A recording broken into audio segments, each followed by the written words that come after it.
What's up, YouTube?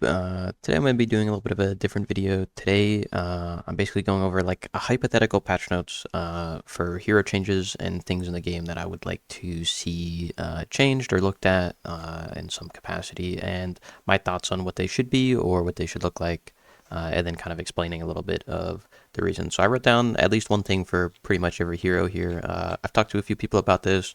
I've had people read it, give me their opinions and things like that. I've adjusted it slightly, and I think it's in a pretty good state at this point. And I'm just going to basically go over it and then explain things and then ask your guys' opinions, and if there's anything that maybe you think might be a good idea or something like that that maybe could be added, or any other ideas to just basically kind of help the devs and give my own feedback in terms of what I think could make the game more enjoyable or more fun in general, as well as better balance wise. So I'm just going to get into it. I don't want to keep this video too long. I'm going to try to keep it around like 15-20 minutes or so. So to start, all heroes I think should be able to blink during most abilities. There is exceptions to this. For example, like Gideon ult or like Murdock ult, like you shouldn't be able to be in Murdock ult and then flash, obviously. But for most abilities, I think you should generally be able to flash during them. For example, like Narbash ult or like Grux pull. You wind up the pull and then you flash mid pull to pull people instantly, basically after the flash. I think it just adds another dynamic to the game, and I think it makes it more enjoyable and more dynamic, especially in team fights. So I think that's something that would be really nice. Second thing, I think most of the magical scaling heroes, so mainly like mages and things like that, or characters like Countess, stuff like that, they have physical scaling basic attacks, so they do like 80% physical scaling and they deal physical damage. I think that should be changed, that they scale off magical power, but they still deal physical damage, similar to how Wraith's right click benefits from magical power, but it still deals physical damage. I think that would be very beneficial for most mages.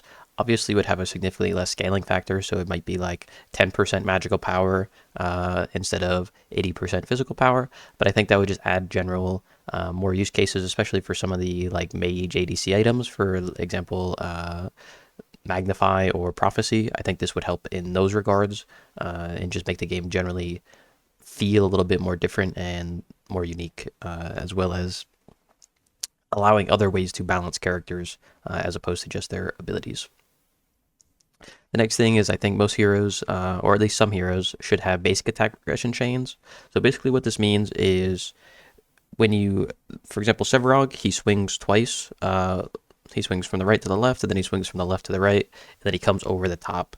What I think they should do is make the overhead smash take a little bit longer to come out, but it deals a little bit more damage. And it just kind of breaks up the chain a little bit for auto attack, so they don't all do, 1 times damage on every auto attack. Maybe they do, 0.5 times damage, but it comes out, twice as quick, or vice versa. Maybe it does double damage, but it takes twice as long to come out.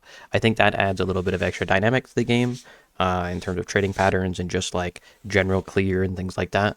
And I think that was a good thing to add. Smite has that, and I think it is a fantastic mechanic. Not for every character, but I think some characters it would work very well with in Pred.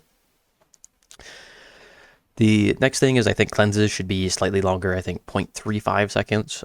They originally had it back in December of last year. It was 0.5 seconds. They nerfed it sometime after that to 0.25 seconds, which I think is a little bit too short. It makes it really hard to pre-cleanse abilities. I think 0.35 would be that sweet spot of cleanse time that would make cleanses feel a lot better, to pre-cleanse as well as cleanse after things, so you don't instantly get CC'd again after. Let's say you cleanse a Riktor hook and then you still get hit by the ult. That's a lot less likely to happen if it's just that one extra little millisecond of time. But anyways, let's get into the actual heroes now. Countess, Blood Teeth is her passive.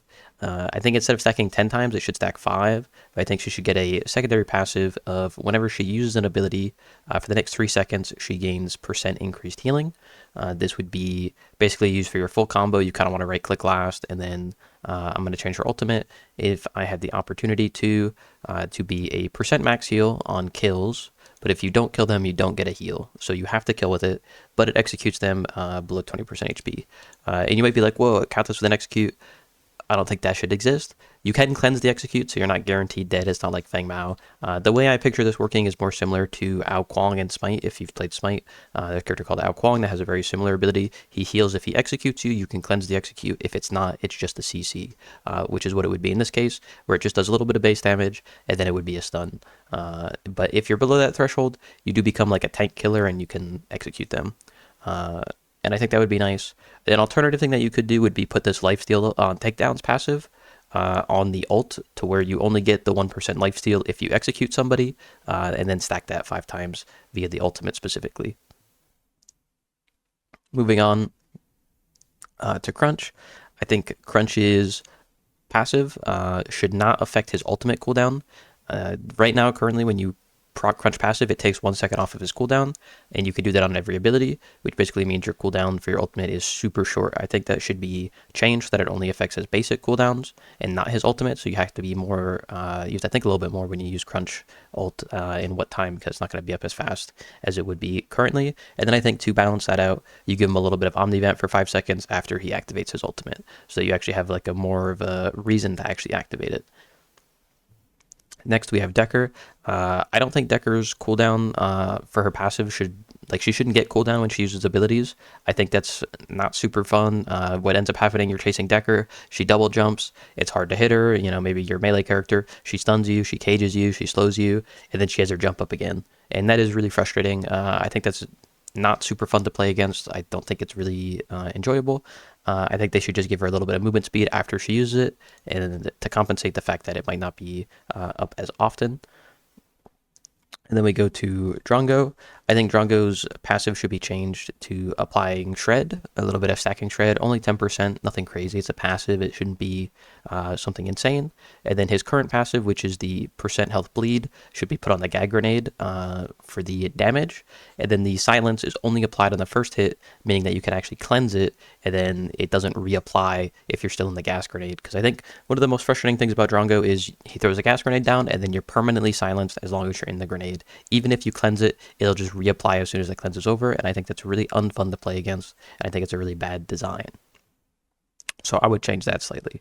And then you take the Shred off the ultimate because you're getting the Shred in the passive, but when you hit people with the ultimate, you stack all stacks of the passive, so they instantly get the 10% Shred because you're hitting them with the passive. So you're still getting that Shred on the ultimate, but it's more on the passive, and it's a little bit less since you're getting it more consistently. Next up, we have Feng Mao. I think Feng Mao passive is one of the weirder abilities in the game. Currently, when you are out of combat for 3 seconds, your next auto attack becomes enhanced. It'll guarantee deal damage of somebody's max HP or current HP, and then it changes based on your level, which I think is a little inconsistent. It's currently 6 to 9%. I think it should be a flat 7% at all ranks, so it's a little bit more consistent. But I think it should apply on any instance of damage, but it should also be removed if you get hit by somebody. So currently, if you get hit, it does not go on cooldown, and it will still affect you, like your next auto attack will still deal damage. This is more similar to a character called a Willix in Smite. If you've played Smite, you would know, where if you get hit first, you basically don't have a passive, but if you don't get hit first, you get a little bit of a boost. So it kind of makes it nice to be able to engage and get that little bit of damage if you're playing correctly, but there also adds a little bit of counterplay to this. And then his ultimate, I think it should be canceled. If you're mid-cast and you're coming down from the, you're pulling the thing down from the over your shoulder, and you're about to execute somebody, you get canceled, your ability should be gone. Good play on the enemy team for canceling it correctly, and then the recast time should be 6 seconds instead of 12. Currently at 12 seconds. In the late game, you can get like 2 to 3 rotations of Feng Mao abilities off before you can execute again, or are forced to because of the cast time. I think that should be lowered so that you only get about 1 rotation after you execute somebody. So you use a rotation, execute, and then you get 1 more rotation before you have to execute again, or it goes on cooldown.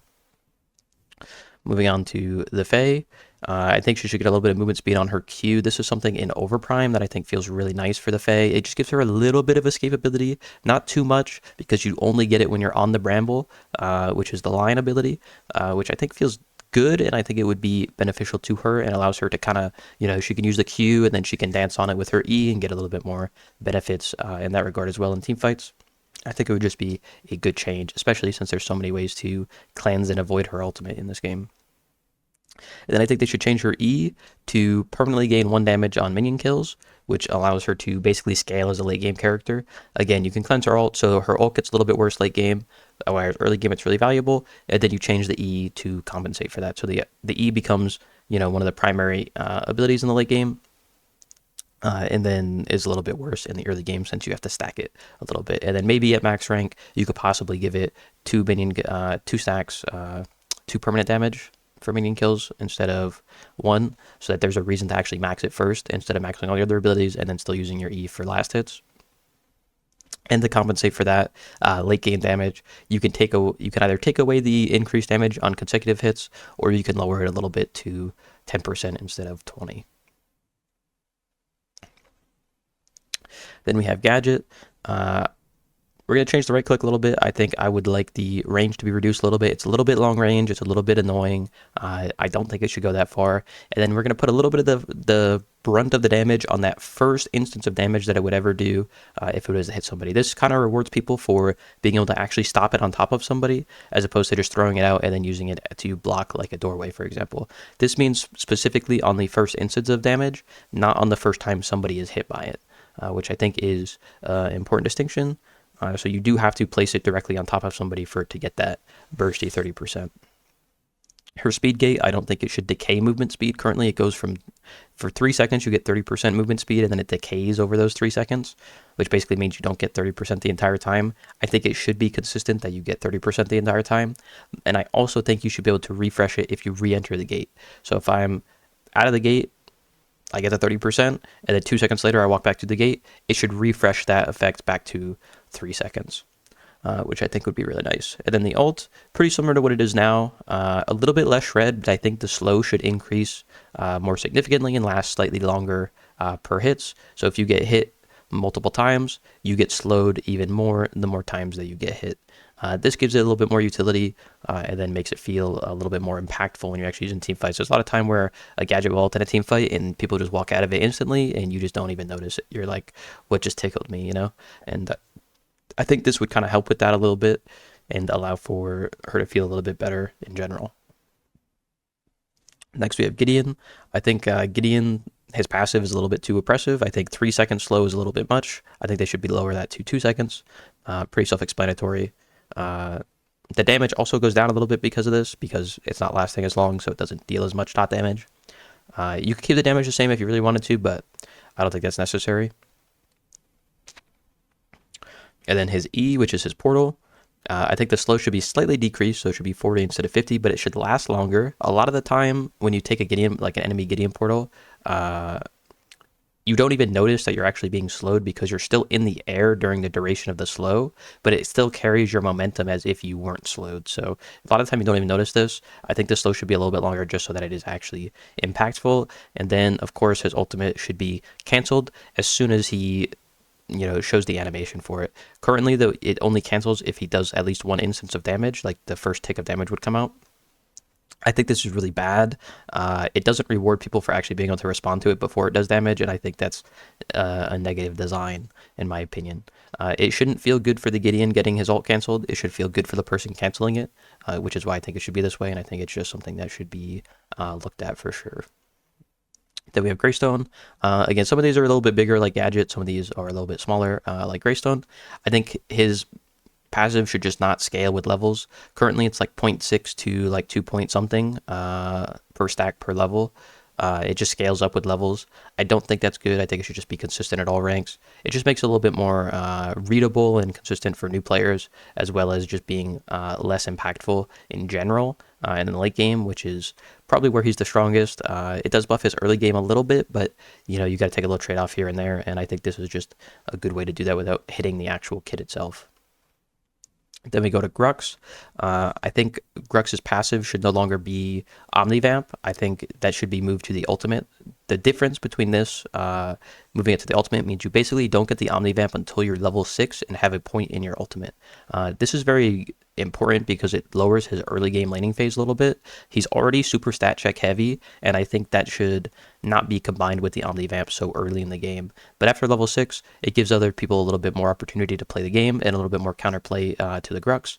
And you might even be able to get like a first back off if you really wanted to. And I think this is what makes him really strong in that level 1 to 5 before you hit your ultimate. The other thing is, I think every ability, so the pull, the knock up, and the right click should each apply 1 stack of Bloodlust, which is passive, and then the right click only applies 1 instead of 2. This way, total in a full combo, if you auto cancel every ability, you would get all 6 stacks on somebody, as opposed to you're autoing 4 times and then you're right clicking once. It just makes it a little bit more consistent, and I think that would be a good quality of life feel for Grux. And it does increase his early game a little bit because he does clear now a little bit faster because his abilities would be applying more stacks of Bloodlust on the wave in general, which would be a little bit of a buff to the early game, but he's also getting that Omnivamp turned down, so it's a little bit of a trade-off there. Smash and grab, you can jump and use it in the air. I think there's a lot of abilities that are similar to this where you should be able to jump and use them in the air. I think it should be cancelable, so if you're in the air and somebody hits you while you're casting this, you do get it canceled and it goes on cooldown. So there is counterplay to it, but it just gives them a little bit more mobility in terms of like chase potential and things like that. And I think that's just a really nice quality of life thing. It's something that's in Overprime, and I think it's really fun, and I think it's a good mechanic, and I would love to see that in Pred. Then the only other thing is when Grux ults, he will instantly get the Omnivamp passive as if he had the Bloodlust stacks on everybody, so that he gets lifesteal for 5 seconds. This basically just, when you engage, let's say you flash ult in a team fight, you will instantly get that lifesteal for the next 5 seconds before you even stack your passive on anybody, so that you don't just instantly die trying to stack that passive on somebody to get the lifesteal in the first place, which just gives them a little bit more of a quality of life change again. I think this would be really nice. Then Howitzer, I think his passive shouldn't get reduced cooldown on ability usage. I don't think it should go on cooldown, lower cooldown when he levels up either. I think it should just be more consistent. To compensate for this, I think when you ult, it should be instantly reset, so you can Q, you can auto, ult, and then you can auto again with the passive. The passive really makes Howitzer kind of oppressive, specifically since you get mana regen and things like that. It allows you to spam your abilities in the lane without really having too much of a negative, because you just get your mana back from your passive, and I think that's what makes him really strong when he is in the meta. So I think this is a good way to nerf that, and then it makes it again a little bit more consistent and a little bit more readable for the average and new player, and I think that's really important.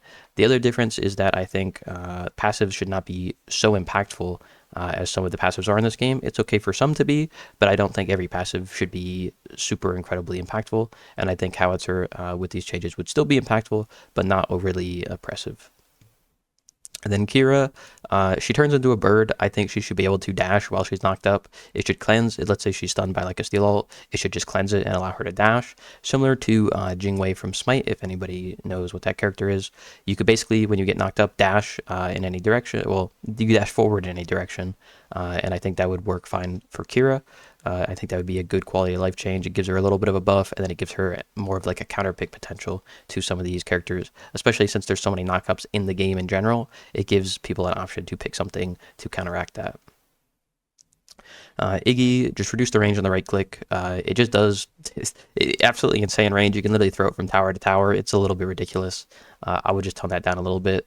And then his oil slick, which is his E, it should just apply his passive. His passive is you apply oil on auto attacks. So if I'm throwing oil at you, if I hit you with that initial cast that does like, a little bit of damage, it should just apply my passive to you. It's kind of weird that it doesn't, and then it just basically increases damage by a very marginal amount, but it would just be a nice like, inherent like synergy with the kit between his passive and his E. Then we get the Kallari. I don't think the cooldown on her jump should reduce with levels.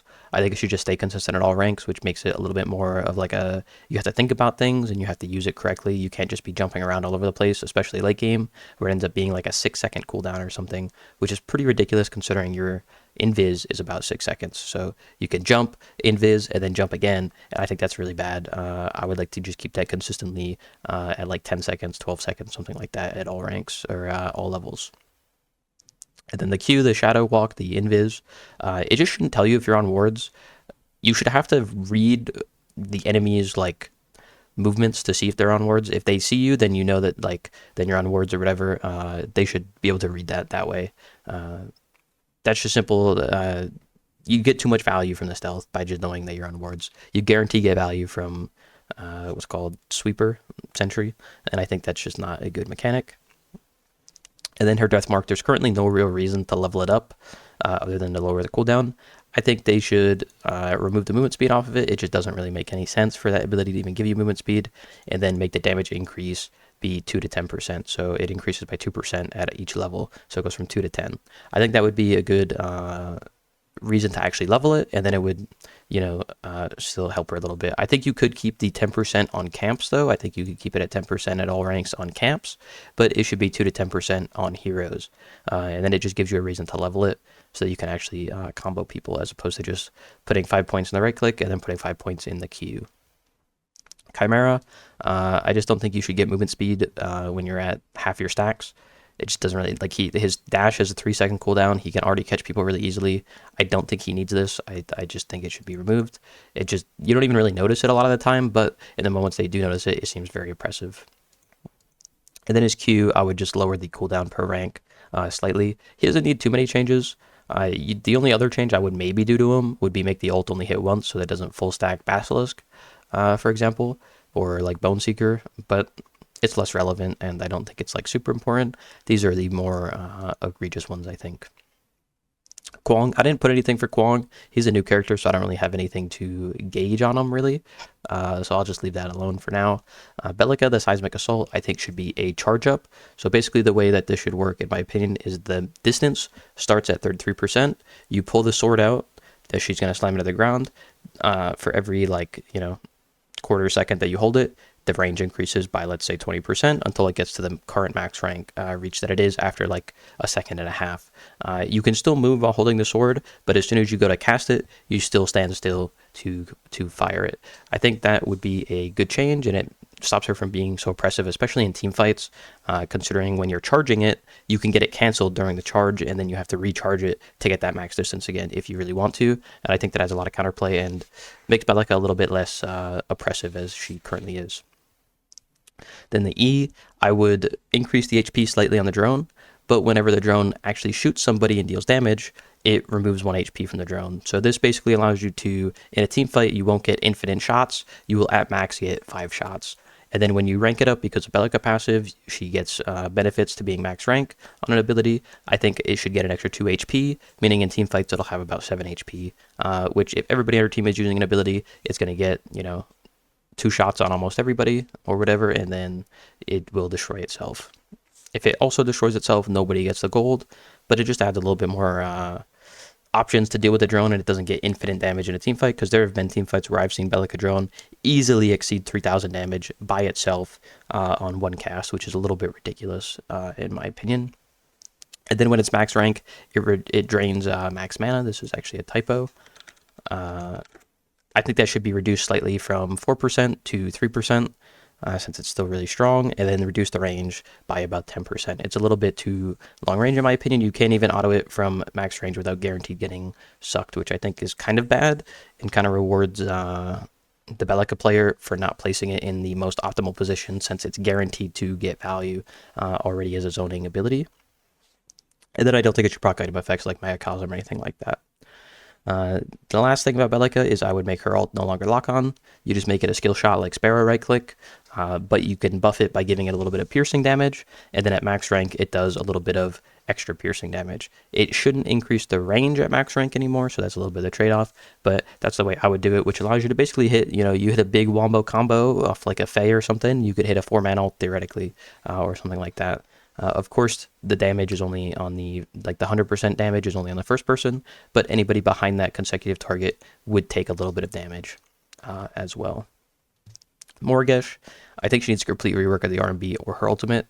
The only real options that I think you have would be to change the ultimate to be like Karthus or Nuwa from Smite, which is basically a global, it's basically her ult now, but it's global and it hits everybody. But the difference is, instead of doing 65% of somebody's HP unmissable, it does about 15 to 20% of everybody's HP, which isn't nearly as oppressive and can be at least played around a little bit more than the current Morigesh passive, which I think is not very interactive or fun to play against. As for the right click, I don't really know. I would just rework it altogether. Then we move on to Murdock. His passive, it just should stay at the same at all ranks. It should be 13 at all ranks. It lowers to like 6 seconds late game, which is a little absurd. Basically means you get a pen auto attack on almost every other auto, which I think is a little insane. So for me, I would personally keep that at 13 seconds at all ranks. And it makes it a little bit more consistent since it's not going from 13 seconds down to 6 seconds or whatever it is, which is a little bit confusing for new players as they might not understand why that's occurring so consistently. And then I would make his ult no longer ignore armor. Currently, it ignores armor. I think that's a bad mechanic. If you're a tank, you should be tanky. Even to Murdock ult, it shouldn't just do 900 true damage to you, basically. I think this is really bad. I would just add that on. It seems kind of silly in my opinion. Muriel, I would increase the duration of the dome shield, the bubble, basically just for an extra second, which allows you to benefit from this secondary thing of the Q, which is if you use the Q on the bubble, it will pop the bubble and then apply a 35% slow to all enemies inside the bubble. The projectile also does not stop from the Q, so if you hit somebody inside the bubble with the Q, they then get slowed for 50%, 15% from the Q, and then 35% from the dome. So it actually applies a heavier slow if you hit both of them together. This allows you to just have a little bit of extra counterplay and a little bit more utility as Muriel, especially as a slow tool, and you also get a little bit of extra shielding since it's more likely that your teammates can walk into the shield if it lasts a little bit longer if they need to. And I think this is just a nice change that would feel pretty good. Muriel in Overprime has a similar ability to this, except it's a stun, or a similar mechanic except it's a stun, but I think a slow is fine for what she does. And this is what I would like to see. Narbash, I think when he's ulting, his heal should just be double healing. Like it should just be twice as strong during the ultimate. Then you can kind of use it as a healing tool, or you can use it as an offensive damaging knockup tool. This kind of benefits your team as well as benefiting from the fact that it's a knockup. So you don't have to necessarily use it to do anything to the enemy team. You can just use it to increase your healing, which I think would be nice.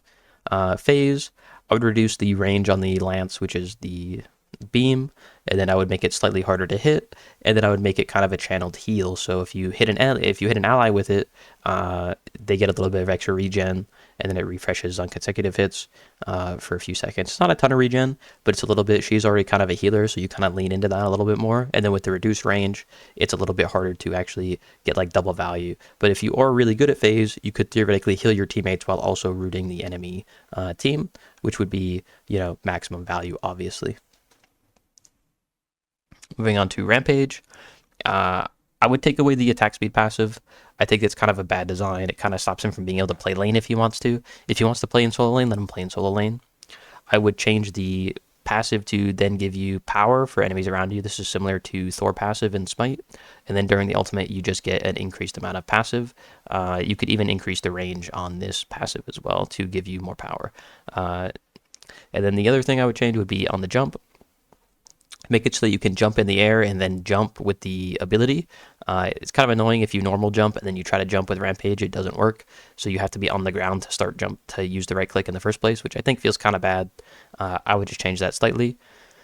And then I would make it so that if you have the rock in your hands, you can actually jump with it, and then you'll slam on the ground with the rock in your hands, and it'll deal 50% of the damage of the rock plus the damage of the jump, and then it will be an AoE stun around you.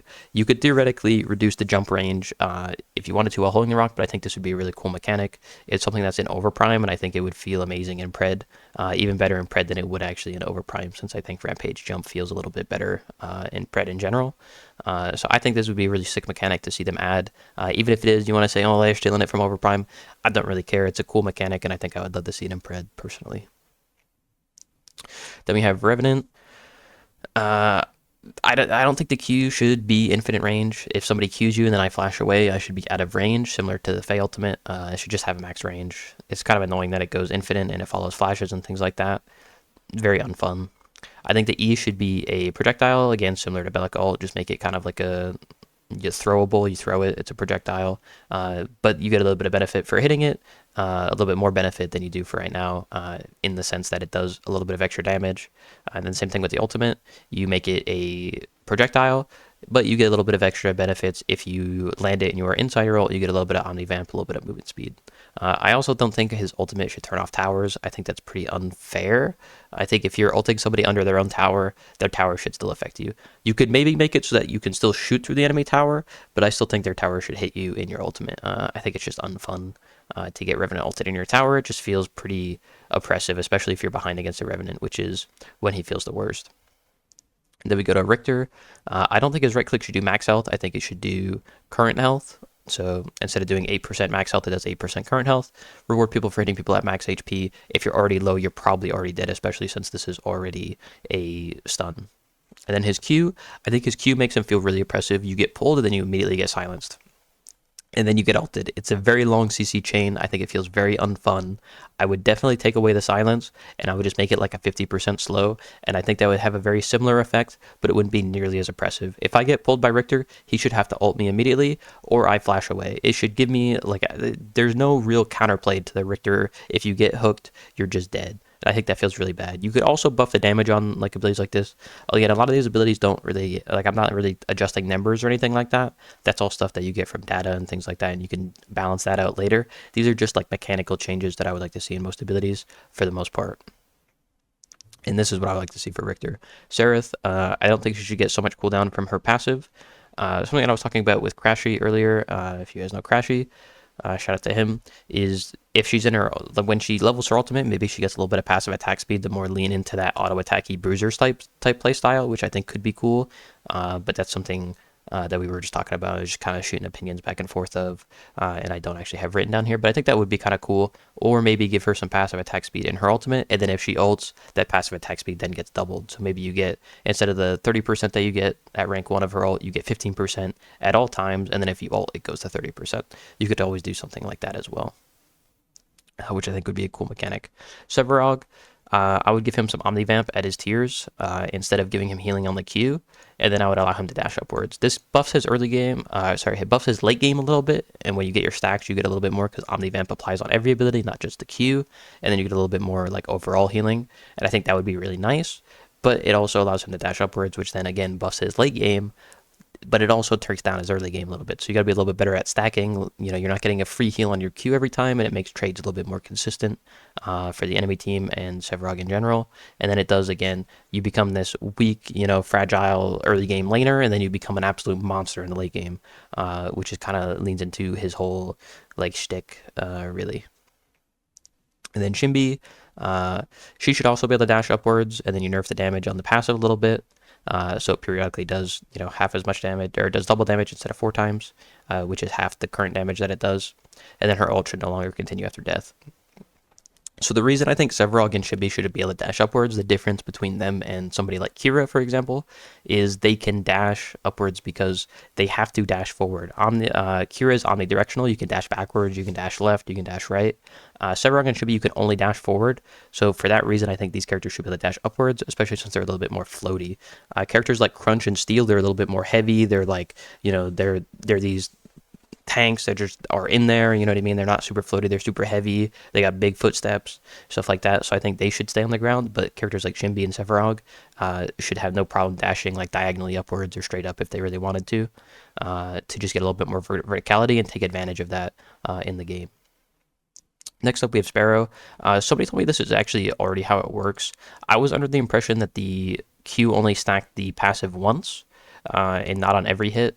I was mistaken. This is actually not accurate. I'm actually going to cross this out. I don't know the actual cross for this, but this is actually not correct. This is not how that works, and I was just mistaken. So in that regard, I apologize for this. The thing that I would do to Sparrow, though, is if somebody has all of her passive stacks on somebody, I think it's a Relentless is your passive. I'll just write it in here. Relentless passive. I would cause it to, at max stacks, give gain 5% base movement speed, or just regular movement speed. Movement speed when an enemy has all stacks. has full stacks. This is something that Grux used to have a few patches ago, and they recently took it away. I think you could give that to Sparrow, and it would give her a little bit more survivability, a little bit more chase potential. I think that would feel really nice. I think that was a really good idea that somebody posted. I put this page in the feedback post in the Discord, the Predecessor Discord, and this was something that I thought was really nice, and I think would be really enjoyable. Steal, I think his right click should deal current health instead of max health against similar to Riktor. You can make it deal additional damage to jungle monsters so that he can still play jungle if he wants to, but it should deal current health and not max health. As a tank, you should not be killing other tanks. That's just kind of that. It defeats the purpose. That's not your goal. Your goal is not to deal max HP of other tanks. It makes it very oppressive and very unfun. Twin Blast, his E, it gets reduced cooldown whenever you hit enemy players. I don't think that should occur. It should just be a flat cooldown. If you use it, that's your mobility right there. That's it. It's pretty simple. I mean, nothing crazy. Wraith, I think his right click, they should revert the mana refund back to 50%. Pretty self-explanatory. It's a little bit oppressive. You shouldn't get free wave clear, 100% mana refund on any ability. I think that's a really bad design. It's basically just a free ability off cooldown, which I think is really bad. The E, his invis, it should not reveal words, and when you get kills, it actually gets fully reset. I think that should be reduced to be 50% reset as opposed to fully reset. That way you can't just invis up on somebody, one tap them, and then invis out. I think that's really bad. I think you should actually have to position a little bit better and not be rewarded as easily. The last thing I would do to Wraith is just no longer give him extra range when you level up the ultimate. Currently, it gets about 600 extra units when you level it from level 1 to level 3. I don't think that should occur. You should have to be a little bit out of position, a little bit forward if you really want to get that rewind on somebody in the late game.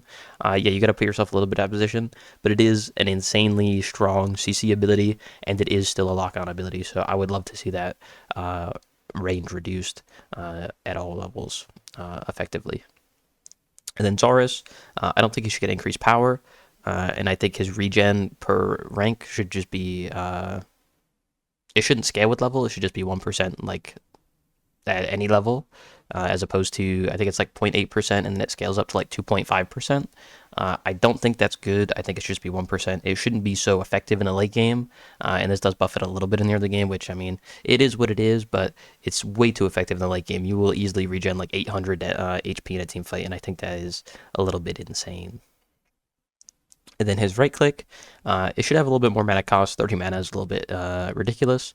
And then I think instead of dealing 100% increased damage to low health enemies, it should deal 20% increased damage to enemies above a certain threshold. This makes him a little bit more of a poke heavy character, as opposed to he's going to chip you down and then basically execute you at 20% HP, which is what he does now. I think this makes it a little bit easier to lane against, and generally you're only going to get 1 or 2 right clicks off when somebody's above 85% HP in most fights, because if you're poking them, they're not at full HP anymore, which means you're not getting the increased damage. So I think this makes it a little bit more healthier and makes it way more balanced. I think the cooldown refund, currently you get half the cooldown if you thrust it. I think that should be reduced to 30% refund if you thrust it. And then I think to offset this, so if you throw the spear, it should deal a little bit extra base damage just to kind of, you're not getting that cooldown, so here's a little bit of extra damage. I think that would be a nice change. And that's all for like the hero changes that I would like to see in Pred, I think, currently. If you have any ideas that you think might be nice, let me hear them. I'm always open to talk about the game and see what other people might be able to come up with in terms of hero designs and things that they might want to see. This video is a little bit longer than I thought it was. I was trying to do 15-20 minutes, but it seems it's almost 40 now. So I appreciate everybody that's made it this far, and I hope everybody has a good rest of their afternoon.